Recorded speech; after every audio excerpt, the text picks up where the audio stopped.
ইন্নাল হামদুলিল্লাহ ওয়াসসালাতু ওয়াসসালামু আলা রাসূলিল্লাহ আম্মা বাদ। এক ভাই কমেন্টে জানিয়েছেন, শেখ অনেক বাঁচতে চাই গুনাহ থেকে, কিন্তু পারছি না কোনো মতেই। আসলে এই সমস্যাটা শুধু এই ভাইয়ের একার না, আজ অনেকের অবস্থাই এমন, গুনাহ থেকে বেঁচে থাকার চেষ্টা করেও বাঁচতে পারছে না, বারবার গুনাহে জড়িয়ে পড়ছে। এমনটা কেন হচ্ছে? আসলে গুনাহ থেকে বেঁচে থাকার উপায় কি? এর উত্তরেই আমি আমার প্রিয় ভাই ও বোনদের উদ্দেশ্যে আজ কিছু উপদেশমূলক কথা বলবো, যেন তারা গুনাহ থেকে বেঁচে থাকার কার্যকর কিছু দিক নির্দেশনা পায়। ১. অন্তরে আল্লাহর ভয় জাগ্রত রাখুন। তাকওয়া অর্থাৎ আল্লাহ ভীতিই পারে একজন মানুষকে গোপন প্রকাশ্য সব ধরনের গুনাহ থেকে বাঁচিয়ে রাখতে। সত্যিকার অর্থে যার অন্তরে আল্লাহর ভয় আছে, যে বিশ্বাস করে আমি যা কিছুই করছি সব আল্লাহ তাআলা দেখছেন, তিনি সব কিছু জানেন, শোনেন, দেখেন, অন্তরের গোপন কামনা বাসনা সম্পর্কেও তিনি অবগত আছেন, এমন ব্যক্তির পক্ষে গুনাহে লিপ্ত হওয়া সম্ভব নয়। অন্তরে গুনাহের কামনা বাসনা জাগলেও সে আল্লাহর ভয়ে গুনাহ থেকে বিরত থাকবে। সুতরাং প্রিয় ভাই, গুনাহ থেকে বেঁচে থাকার জন্য অন্তরে আল্লাহর ভয় জাগ্রত রাখুন। আল্লাহ সব কিছু দেখছেন, এই বিশ্বাস অন্তরে বদ্ধমূল রাখুন। ২. গুনাহ থেকে বেঁচে থাকার জন্য আল্লাহর কাছে দোয়া করুন। আল্লাহ তাআলার সাহায্য ছাড়া বান্দার পক্ষে নেক কাজ করা সম্ভব নয়, এবং আল্লাহ তাআলার সাহায্য ছাড়া বান্দার পক্ষে গুনাহ থেকে বেঁচে থাকাও সম্ভব নয়। এজন্য অন্তরে আল্লাহ ভীতি জাগ্রত রাখার পাশাপাশি গুনাহ থেকে বেঁচে থাকার জন্য আল্লাহর কাছে তাওফিক চেয়ে দোয়া করতে থাকুন বেশি বেশি। ইয়া হাইয়্যু ইয়া কাইয়্যুম বিরহমাতিকা আস্তাগীথ আল্লাহুম্মা ইন্নী আসআলুকাল হুদা ওয়াত তুকা ওয়াল আফাফা ওয়াল গিনা লা হাওলা ওয়ালা কুওয়াতা ইল্লা বিল্লাহ ইত্যাদি মাসনুন দোয়া পাঠ করে আল্লাহর কাছে সাহায্য প্রার্থনা করুন। ৩. গুনাহের পরিবেশ থেকে দূরে থাকুন। গুনাহ থেকে বেঁচে থাকার কার্যকর একটি উপায় হলো গুনাহের পরিবেশ থেকে দূরে থাকা। যেখানে উপস্থিত হলে গুনাহে লিপ্ত হওয়ার আশঙ্কা রয়েছে, এমন স্থান থেকে অবশ্যই দূরে থাকতে হবে। গুনাহের পরিবেশে অবস্থান করে গুনাহ থেকে বেঁচে থাকা কষ্টকর ও কঠিনই বটে। সুতরাং বুদ্ধিমান ও তাকওয়াবান তো সে যে গুনার পরিবেশকে এড়িয়ে চলে। আল্লাহ তাআলা পবিত্র কোরআনে বলেন, ওয়ালা তাকরাবুল ফাওয়াহিশা মা যাহারা মিনহা ওয়া মা বাতান, নির্লজ্জতার কাছেও যেও না, প্রকাশ্য হোক কিংবা অপ্রকাশ্য। আল্লাহ তাআলা আরও বলেন, ওয়ালা তাকরাবুজ জিনা ইন্নাহু কানা ফাহিশাতান ওয়া সাআ সাবিলা, আর তোমরা জিনার কাছেও যেও না, নিশ্চয়ই এটা অশ্লীল কাজ এবং মন্দ পথ। ৪. সৎসঙ্গ গ্রহণ করুন এবং অসৎসঙ্গ বর্জন করুন। নেককার লোকদের সান্নিধ্যে থাকলে অন্তর নেক কাজের দিকে ধাবিত হয়, পক্ষান্তরে বদকার লোকদের সান্নিধ্যে থাকলে গুনাহের দিকেই অন্তর ধাবিত হয়। এজন্যই হাদিসে সৎসঙ্গী ও অসৎসঙ্গীর উপমা বর্ণনা করে রাসূল সাল্লাল্লাহু আলাইহি ওয়াসাল্লাম বলেছেন, ইন্নামা মাসালুল জালিসিস সালিহ ওয়াল জালিসিস সু কাহামিলিল মিসকি ওয়া নাফিখিল কির ফাহামিলুল মিসকি ইম্মা আন ইউহযিয়াক ওয়া ইম্মা আন তাবতাআ মিনহু ওয়া ইম্মা আন তাজিদা মিনহু রিহান তাইয়্যিবাহ ওয়া নাফিখুল কির ইম্মা আন ইউহরিকা সিয়াবাক ওয়া ইম্মা আন তাজিদা রিহান খাবিসা। সৎসঙ্গী ও অসৎসঙ্গীর উদাহরণ হলো সুগন্ধি বিক্রেতা ও হাপড়ে ফুকদানকারীর ন্যায়। সুগন্ধিওয়ালা হয়তো তোমাকে উপহারস্বরূপ সুগন্ধি দেবে, অথবা তার কাছ থেকে তুমি কিনে নেবে, তা না হলেও তার থেকে অন্তত সুগন্ধি পাবে। আর হাপড়ে ফুকদানকারী হয়তো তোমার কাপড় পুড়ে ফেলবে অথবা দুর্গন্ধ পাবে। সুতরাং গুনাহ থেকে বেঁচে থাকতে অবশ্যই অসৎসঙ্গ বর্জন করুন। ৫. দৃষ্টিকে সংযত রাখুন। দৃষ্টির দ্বারাই মানুষ অনেক জঘন্য গুনাহের দিকে প্রথমে প্রলুব্ধ হয়, এরপর অন্তরে জ্বলে ওঠে কামনা বাসনার আগুন, আর এক সময় তা বাস্তবে সংগঠিত হয়। হাদিস এসেছে, রাসূল সাল্লাল্লাহু আলাইহি ওয়াসাল্লাম বলেছেন, ফাজিনাল আইনি আন নাযার ওয়া জিনাল লিসানি আল মিনতিক ওয়ান নাফসু তামান্না ওয়া তাশতাহি ওয়াল ফারজু ইউসাদ্দিকু যালিকা কুল্লুহু ওয়া ইউকাযযিবু। চোখের জেনা হলো দৃষ্টিপাত, জিহ্বার জেনা হলো কথা বলা। নফস কামনা করে আর যৌনাঙ্গ সেটা সত্য অথবা মিথ্যা সাব্যস্ত করে। এজন্যই আল্লাহ তাআলা পবিত্র কোরআনে দৃষ্টিকে সংযত রাখার আদেশ দিয়ে বলেন, কুল্লিল মুমিনিনা ইয়াগুদ্দু মিন আবসারিহিম ওয়া ইয়াহফাযু ফুরুজাহুম যালিকা আযকা লাহুম ইন্নাল্লাহা খাবীরুম বিমা ইয়াসনাউন ওয়া কুল্লিল মুমিনাতি ইয়াকদুদনা মিন আবসারিহিন্না ওয়া ইয়াহফাজনা ফুরুজাহুন্না, মুমিনদের বলুন তারা যেন তাদের দৃষ্টিকে সংযত রাখে এবং তাদের যৌনাঙ্গের হেফাজত করে, এতে তাদের জন্য রয়েছে পবিত্রতা, নিশ্চয়ই তারা যা করে আল্লাহ তা অবহিত আছেন। আর ঈমানদার নারীদের বলুন তারা যেন তাদের দৃষ্টিকে সংযত রাখে এবং তাদের যৌনাঙ্গের হেফাজত করে। সুতরাং গুনাহ থেকে বেঁচে থাকার জন্য অবশ্যই আপনার দৃষ্টিকে সংযত রাখুন। 6. ফ্রিমিক্সিং থেকে বেঁচে থাকুন। ফ্রিমিক্সিং অভ্যস্ত হওয়ার কারণেই বর্তমানে নারী পুরুষদের মাঝে ব্যাপক হারে জেনা ব্যভিচারের মাত্রা বৃদ্ধি পেয়েছে। আশঙ্কাজনকভাবে বেড়েই চলেছে জঘন্য সব অশ্লীল কর্মকাণ্ড। নারী পুরুষ যদি বেপর্দায় যত্রতত্র অবাধ বিচরণ না করত, তবে সমাজে গুনাহ, অপরাধ সংগঠনের হার অনেক কমে যেত। সুতরাং গুনাহ থেকে বেঁচে থাকতে হলে ফ্রিমিক্সিংয়ের অভ্যাস অবশ্যই পরিহার করতে হবে, পর্দার প্রতি যত্নবান হতে হবে। 7. অযথা ইন্টারনেটে সময় কাটাবেন না। ইন্টারনেটের কিছু কল্যাণকর দিক যেমন রয়েছে নানান মন্দ দিকও, তবে খুব কম ইউজারই কল্যাণকর দিকগুলোর মাঝে সীমাবদ্ধ থাকে। প্রয়োজন ছাড়া অধিক সময় ইন্টারনেটে বুঁদ হয়ে থাকার কারণেই অনেকেই এর দ্বারা নানান গুনায় জড়িয়ে পড়ে। গান বাজনা, হারাম রিলেশন, চ্যাটে অশ্লীল আলাপন, পর্নোগ্রাফি ইত্যাদি জঘন্য সব গুনাহের প্রসার হচ্ছে ইন্টারনেটের মাধ্যমে। সুতরাং গুনাহ থেকে বেঁচে থাকতে হলে আপনাকে ইন্টারনেট ব্যবহারে খুব সতর্ক হতে হবে। একান্ত প্রয়োজনীয় সাইটগুলো ভিজিট ছাড়া ইন্টারনেটে অধিক সময় ব্যয় করবেন না। যারা বিভিন্ন অশ্লীল পোস্ট লাইক শেয়ার করে তাদেরকে ফ্রেন্ড লিস্টে রাখবেন না। 8. হারাম রিলেশন থেকে বেঁচে থাকুন। হারাম রিলেশনে জড়িয়ে পড়া ব্যক্তি নানান মন্দ কাজে লিপ্ত হয়, সুযোগ পেলেই জেনা ব্যভিচারে মত্ত হয়ে যায়। নারী পুরুষ যেই এই মারাত্মক ব্যাধিতে আক্রান্ত হয় সে ইবাদতের স্বাদ হারিয়ে ফেলে। গুনাহ করতে করতে তার অন্তর এতটাই মৃত ও অনুভূতিহীন হয়ে পড়ে যে গুনাহকে তার কাছে আর গুনাই মনে হয় না। সুতরাং গুনাহ থেকে বেঁচে থাকতে হলে এই মারাত্মক ব্যাধি থেকে আপনাকে অবশ্যই মুক্ত থাকতে হবে। 9. বিয়ের সামর্থ্য থাকলে বিয়ে করে নিন। হারাম রিলেশন, মাস্টারবেশন, জেনা ব্যভিচারের মতো মারাত্মক সব গুনাহ থেকে বেঁচে থাকার সবচেয়ে কার্যকর একটি উপায় হলো বিয়ে করে নেয়া। রাসূল সাল্লাল্লাহু আলাইহি ওয়াসাল্লাম বিয়ের প্রতি উদ্বুদ্ধ করে বলেছেন, ইয়া মা'শারাশ শাবাব মান ইসতাতাআ মিনকুমুল বাআতা ফালইয়াতাযাওয়াজ ফাইন্নাহু আগাদ্দু লিল বাসার ওয়া আহসানু লিল ফারজ ওয়া মান লাম ইসতাতি' ফাআলাইহি বিস-সাওম ফাইন্নাহু লাহু উজা।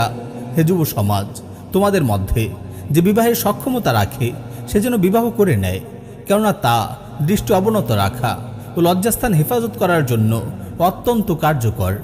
আর যে বিবাহের সক্ষমতা রাখে না সে যেন রোজা রাখে, কেননা রোজা হলো তার জন্য গুনাহ থেকে বাঁচার রক্ষা কবচ। 10. নিজের স্ত্রীকে কাছে রাখুন। আপনি বিবাহিত হয়ে থাকলে আপনার স্ত্রীকে কাছে রাখার চেষ্টা করুন। পরিবার নিয়ে আপনার কর্মস্থলের পাশেই বসবাস করুন। স্ত্রী কাছে থাকলে নিজের চরিত্র হেফাজত করা সহজ হয়। 11. বেশি বেশি নফল রোজা রাখুন। রোজা গুনাহ থেকে বাঁচার রক্ষা কবচ। রোজা রাখার দ্বারা অন্তরে তাকওয়া অর্জিত হয়, প্রবৃত্তির চাহিদাকে নিয়ন্ত্রণ করা সহজ হয়। এজন্যই তো রাসূল সাল্লাল্লাহু আলাইহি ওয়াসাল্লাম উল্লিখিত হাদিসের শেষাংশে বলেছেন, ওয়ামান লাম ইসতাতি' ফাআলাইহি বিস-সাওম ফাইন্নাহু লাহু উজা। আর যে বিবাহের সক্ষমতা রাখে না সে যেন রোজা রাখে, কেননা রোজা তার জন্য গুনাহ থেকে বাঁচার রক্ষা কবচ। 12. নেক কাজে মশগুল থাকুন। বেশি বেশি নেক কাজে মশগুল থাকার দ্বারা অন্তর্পুত পবিত্র থাকে, গুনাহের আগ্রহ হ্রাস পায়। এজন্য গুনাহ থেকে বেঁচে থাকতে ফরজ ওয়াজিব এই আমলগুলো আদায়ের পাশাপাশি বেশি বেশি নফল ইবাদতে মশগুল থাকুন। 13. মহান লক্ষ্য পূরণে নিজেকে ব্যস্ত রাখুন। নিজেকে যে মহান লক্ষ্য পূরণে ব্যস্ত রাখে তার গুনাহ বা অনর্থক কাজ করার সময়টা কই? সে তো আপন লক্ষ্য পূরণে চেষ্টা সাধনায় রত থাকে। মুসলিম উম্মাহ আজ পৃথিবীতে অনেক শোচনীয় ও লাঞ্ছিত অবস্থায় রয়েছে। কাফির মুশরিকরা পৃথিবীতে ফেরাউনি শাসন কায়েম করে রেখেছে। এমন ক্রান্তি লগ্নে মুসলিমদের তো দিন বিজয়ের পথে কার্যকর প্রচেষ্টা ব্যয়ে ব্যস্ত থাকা জরুরি। জালিমদের কবল থেকে মাজলুমদের মুক্ত করার মিশনে মশগুল থাকা উচিত। এমন অবস্থায় কি করে একজন মুসলিম গুনার সাগরে ডুবে থাকে? বস্তুত নিজেকে দিনে আবশ্যকীয় কর্তব্য পালনে ব্যস্ত রাখলে অন্তর গুনার দিকে ধাবিত হওয়ার সময় পাবে না। পার্থিব ব্যাপারেও একই কথা। আজকে অনেক যুবক বেকার সময় কাটায়, চাকরি নাই করে নিষ্ক্রিয় হয়ে বসে থাকে, অথচ তারা চাইলে সচ্ছলতা লাভের জন্য বৈধ উপায়ে নানান উদ্যোগ গ্রহণ করতে পারে। গবাদি পশু পালন, মৎস্য চাষ, কৃষিকাজ, ব্যবসা বাণিজ্য করে আর্থিকভাবে লাভবান হতে পারে। এর দ্বারা পার্থিব বিভিন্ন প্রয়োজন তারা মেটাতে পারে।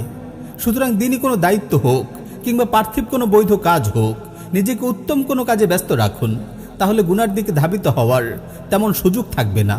মন্দ আকাঙ্ক্ষাও অন্তরে স্থান পাবে না। 14, বেশি বেশি তাওবা ইস্তেগফার করুন। গুনাহ থেকে বেঁচে থাকার জন্য আল্লাহর কাছে বেশি বেশি তাওবা ইস্তেগফার করুন। কখনো গুনাহ হয়ে গেলেও তাওবা ইস্তেগফার করুন। গুনাহ থেকে মুক্ত থাকলেও তাওবা ইস্তেগফারের আমল জারি রাখুন। রাসূল সাল্লাল্লাহু আলাইহি ওয়াসাল্লাম কখনো গুনাহ করেননি, তবুও তিনি দৈনিক 100 বার আল্লাহর কাছে তাওবা ইস্তেগফার করতেন। হাদিস এসেছে, রাসূল সাল্লাল্লাহু আলাইহি ওয়াসাল্লাম বলেছেন, ইয়া আইয়ুহান নাস তুবু ইলাল্লাহ ওয়াস্তাগফিরু ফাইন্নী আতুবু ইলাল্লাহ ওয়া আস্তাগফিরুহু ফি কুল্লি ইয়াউমিন 100 মাররা। হে লোক সকল, তোমরা আল্লাহর কাছে তাওবা করো এবং তার কাছে ক্ষমা প্রার্থনা করো। নিশ্চয়ই আমি প্রতিদিন 100 বার আল্লাহর কাছে তাওবা ও ক্ষমা প্রার্থনা করি। 15, ইলম শেখা ও শেখানোর মাঝে ব্যস্ত থাকুন। জাহেল ও গাফিল হয়ে থাকা যাবে না। নিজেকে ইলম শেখানোর মাঝে ব্যস্ত রাখুন। দিনী বিধিবিধানগুলো জেনে আমলে সচেষ্ট থাকুন, তাহলে গুনাহ থেকে বেঁচে থাকা সহজ হবে। 16, কোরআন তিলাওয়াত করুন এবং কোরআন বোঝার চেষ্টা করুন। নিয়মিত কোরআন তিলাওয়াতে মশগুল থাকুন। যারা এখনও বিশুদ্ধভাবে কোরআন তিলাওয়াত করতে জানেন না, তারা অবশ্যই কোরআন তিলাওয়াত শেখায় মনোনিবেশ করুন। আর যারা তিলাওয়াত করতে জানেন, তারা নিজেরা নিয়মিত তিলাওয়াত করুন এবং অন্যকেও তিলাওয়াত শেখান। কোরআন তিলাওয়াতের পাশাপাশি কোরআনকে বোঝার জন্য তাদাব্বুরের সাথে কোরআন অধ্যয়ন করার চেষ্টা করুন। ইনশাআল্লাহ কোরআন তিলাওয়াত শেখানোর মাঝে ব্যস্ত থাকলে গুনার দিকে অন্তর ধাবিত হবে না। 17, ওলামায়ে কেরামের সংস্রবে থাকুন। সত্যবাদী ওলামায়ে কেরামের সংস্রব গ্রহণ এবং তাদের থেকে ওয়াজ নসিহত শ্রবণের দ্বারাও অন্তরে নেক আমলের আগ্রহ বৃদ্ধি পায়, আর এতে গুনাহ থেকে বেঁচে থাকাও অতি সহজ হয়। সুতরাং সত্যবাদী আলিমদের সংস্রবে থাকার চেষ্টা করবেন। 18, দিনী আলোচনা শ্রবণ করুন এবং দিনী বই পুস্তক অধ্যয়ন করুন। প্রতিদিন কিছু সময় দিনী আলোচনা শুনুন, দিনী বই পুস্তক অধ্যয়ন করুন। এতে অন্তরে আমলের আগ্রহ যেমন বৃদ্ধি পাবে, গুনাহ থেকে বেঁচে থাকার মানসিকতাও তৈরি হবে। 19, ঘরে ঈমানি পরিবেশ গড়ে তুলুন। আপনার ঘরে ঈমানি পরিবেশ গড়ে তুলুন। পরিবারের সদস্যদের নিয়ে নিয়মিত দিনী মজলিস করুন। ঘরে যেন গান বাজনা, নাটক, সিরিয়াল, পরনিন্দা, গায়রা মাহরামদের সাথে বেপরদা সাক্ষাৎ ইত্যাদি গুনাহের আয়োজন না হতে পারে, সে ব্যাপারে সতর্ক দৃষ্টি রাখুন। ঘরকে গুনাহের সরঞ্জাম মুক্ত রাখুন। ঘরে ঈমানি পরিবেশ বিদ্যমান থাকলে পরিবারের সবার জন্যই গুনাহ থেকে বেঁচে থাকা সহজ হবে। 20, দাওয়াইল্লাহর কাজে সময় দিন। প্রতিদিন কিছু সময় গুরুত্বের সাথে দাওয়াইল্লাহর কাজে ব্যয় করুন। যারা দিন থেকে দূরে, তাদেরকে দিন অনুযায়ী চলার দাওয়াত দিন। যারা নামাজ পড়ে না, তাদেরকে নামাজের গুরুত্ব বোঝান। এভাবে যারা বিভিন্ন ন্যাক আমলের ব্যাপারে গাফিল, তাদেরকে সেসব ন্যাক আমলে অভ্যস্ত করে তোলার চেষ্টা জারি রাখুন। অনলাইন অফলাইন প্রতিটি ক্ষেত্রে দিনের দাওয়া ছড়িয়ে দিন। যারা দাওয়ার কাজে ব্যস্ত থাকে, তাদের জন্য ন্যাক আমল করা এবং গুনাহ থেকে বেঁচে থাকা সহজ হয়। আল্লাহর এই বাণীর কথা স্মরণ রাখুন, ওয়ামান আহসানু কাওলাম মিম্মান দাআ ইলাল্লাহ ওয়া আমিলা সালিহা ওয়া ক্বালা ইন্নানী মিনাল মুসলিমিন। ওই ব্যক্তির কথার চেয়ে কার কথা উত্তম, যে আল্লাহর দিকে আহ্বান করে, সৎকর্ম করে এবং বলে আমি মুসলিমদের অন্তর্ভুক্ত। 21, ঈমানি মুযাকারা জারি রাখুন। প্রতিদিন কিছু সময় হলেও ঈমানি মুযাকারা করুন। ঈমানি মুযাকারার দ্বারা ঈমান সতেজ হয়। ঈমানি শক্তি মজবুত থাকলে নেক আমল করা এবং গুনাহ থেকে বেঁচে থাকা সহজ হবে। মুআয ইবনে জাবাল রাদিয়াল্লাহু তাআলা আনহু বলতেন, ইজলিস বিনা নুমিন সাআহ, আমাদের সাথে বসো, কিছু সময় ঈমান আনি, অর্থাৎ ঈমান নিয়ে আলোচনা করি। 22, অসুস্থদের সেবা ও দুস্থ অসহায় মানুষদের সাহায্যে নিজেকে নিয়োজিত রাখুন। অসুস্থ মানুষদের সেবা এগিয়ে আসুন এবং নিজেকে দুস্থ অসহায় মানুষদের সাহায্যে নিয়োজিত রাখুন। তাদের অবস্থানের দিকে লক্ষ্য করে চিন্তা করুন যে আল্লাহ আপনাকে কত অনুগ্রহ দান করেছেন। এমন চিন্তা ভাবনার দ্বারা আপনি আল্লাহর শুকরগুজার বান্দা হতে পারবেন এবং তার নাফরমানি থেকে বেঁচে থাকতে পারবেন। 23, বেশি বেশি আল্লাহর জিকির করুন। হাদিস শরীফে এসেছে, মাসালুল্লাযী ইয়াযকুরু রাব্বাহ ওয়াল্লাযী লা ইয়াযকুরু রাব্বাহ মাসালুল হাজ্জি ওয়াল মাইয়িত, যে তার পালনকর্তার জিকির করে আর যে জিকির করে না তাদের উপমা হলো জীবিত ও মৃত ব্যক্তি। যে আল্লাহর জিকির করে না, যার অন্তর মৃত, সেই তো গুনায় ডুবে থাকে। সুতরাং আল্লাহর জিকিরে আপনার অন্তরকে জীবিত রাখুন। 24, গুনাহ হয়ে গেলে তৎক্ষণাৎ তওবা করে আরও বেশি ইবাদতে মশগুল হন। গুনাহ থেকে বেঁচে থাকার সর্বাত্মক চেষ্টার পরও কখনো যদি গুনাহ হয়ে যায় তৎক্ষণাৎ তওবা করুন। চোখের অশ্রু ফেলে আল্লাহর কাছে ক্ষমা প্রার্থনা করুন। আগের চাইতে আরও বেশি নেক আমলে মশগুল হন। 25, গুনাহের কারণে খুব বেশি অনুতপ্ত হন। গুনাহ হয়ে গেলে এমন অনুভূতিহীন হয়ে থাকবেন না যে আপনার দ্বারা কোনো অপরাধী হয়নি, বরং গুনার কারণে অনুতপ্ত হন যেন পুনরায় আর এমন কাজ আপনার দ্বারা না হয়। 26, মুহাসাবা করুন। প্রতিদিন একটা সময়, বিশেষ করে রাতে ঘুমানোর আগে, সেদিনের প্রতিটি কাজ নিয়ে মুহাসাবা করুন। নিজে নিজের হিসাব গ্রহণ করুন। সেদিনের ভুল ত্রুটিগুলো চিহ্নিত করে আল্লাহর কাছে ক্ষমা প্রার্থনা করুন। সামনে এমন ভুল না করার ব্যাপারে দৃঢ় প্রতিজ্ঞা করুন। 27, মৃত্যুর কথা স্মরণ করুন। প্রিয় ভাই, মৃত্যুর ব্যাপারে গাফিল হবেন না। এটা ভাববেন না যে আপনি 60-70 বছর বা তার চেয়েও বেশি হায়াত পাবেন। এমনও হতে পারে আজকের দিনটি আপনার জীবনের শেষ দিন। গুনাহে লিপ্ত থাকা অবস্থায় তো আপনার মৃত্যু চলে আসতে পারে। আপনি কি গুনাহে লিপ্ত থাকা অবস্থায় মন্দ পরিণতির সাথে দুনিয়া থেকে বিদায় নিতে চান? না, এমনটা তো কেউই চায় না। তাহলে কিভাবে এতটা নিশ্চিত হয়ে যান যে গুনাহ করেও আপনি আরও অবকাশ পাবেন? সুতরাং মৃত্যুর কথা স্মরণ রেখে গুনাহ থেকে বেঁচে থাকুন। রাসূল সাল্লাল্লাহু আলাইহি ওয়াসাল্লাম বলেছেন, আকসিরু যিকরা হাযিমিল লাযযাত ইয়ানি আল মাউত, তোমরা বেশি পরিমাণে জীবনের স্বাদ হরণকারী মৃত্যুর কথা স্মরণ করো। 28, অবসর সময়কে ন্যাক কাজে লাগান। অবসর সময়গুলোকে নষ্ট করবেন না। এই সময়গুলো ন্যাক কাজে ব্যয় না করলে শয়তান আপনাকে মন্দ কাজের দিকে ঠেলে দেবে। সুতরাং আপনার সময়কে ন্যাক কাজে লাগান। 29, গুনাহের ক্ষতিকর প্রভাব ও পরিণামের কথা ভাবুন। দুনিয়ার জীবনে গুনার কারণে অনেক ক্ষতির সম্মুখীন হতে হয়। গুনার কারণে বরকত উঠে যায়, বান্দা রিজিক থেকে বঞ্চিত হয়। হাদিস শরীফ এসেছে, রাসূল সাল্লাল্লাহু আলাইহি ওয়াসাল্লাম বলেছেন, ইন্নার রাজুলা লা ইউহরামুর রিজকা বিয-যামবি ইউসিবুহু, মানুষ তার কৃত গুনাহের কারণে রিজিক থেকে বঞ্চিত হয়। এছাড়াও গুনার অনেক ক্ষতিকর প্রভাব রয়েছে। তাওবা না করে মৃত্যুবরণ করলে আখিরাতেও এর জন্য কঠিন শাস্তি ভোগ করতে হবে। সুতরাং গুনাহ থেকে বেঁচে থাকতে গুনাহের এসব ক্ষতিকর প্রভাবগুলোর কথা ভাবুন। এই ভাবনার ফলে গুনাহ থেকে বেঁচে থাকা আপনার জন্য সহজ হবে। 30, আল্লাহর কাছে সকল কৃতকর্মের হিসাব দিতে হবে। এ কথা খেয়াল রাখুন। আপনি ভালো মন্দ যাই করছেন, হাসরের ময়দানে আল্লাহর কাছে সকল কৃতকর্মের হিসাব দিতে হবে।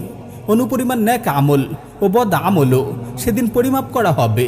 আপনি যে অঙ্গ প্রত্যঙ্গ দিয়ে গুনাহ করেছেন, সে অঙ্গ প্রত্যঙ্গ আপনার বিরুদ্ধে সাক্ষ্য দেবে। সুতরাং আল্লাহর কাছে সকল কৃতকর্মের হিসাব দিতে হবে। অন্তরে সর্বদা এই বিশ্বাস বদ্ধমূল রাখুন। ছোট বড়, গোপন প্রকাশ্য সব ধরনের গুনাহ থেকে বেঁচে থাকুন। আমার প্রিয় ভাই ও বোন, আমি এখানে গুনাহ থেকে বেঁচে থাকার কার্যকর 30টি উপায় নিয়ে আলোচনা করেছি। এই বিষয়গুলোর প্রতি লক্ষ্য রাখলে আশা করি গুনাহ থেকে বেঁচে থাকা সহজ হবে ইনশাআল্লাহ। আল্লাহ সুবহানাহু ওয়া তাআলা আমাদের সবাইকে গুনাহ থেকে বেঁচে থাকার তৌফিক দান করুন।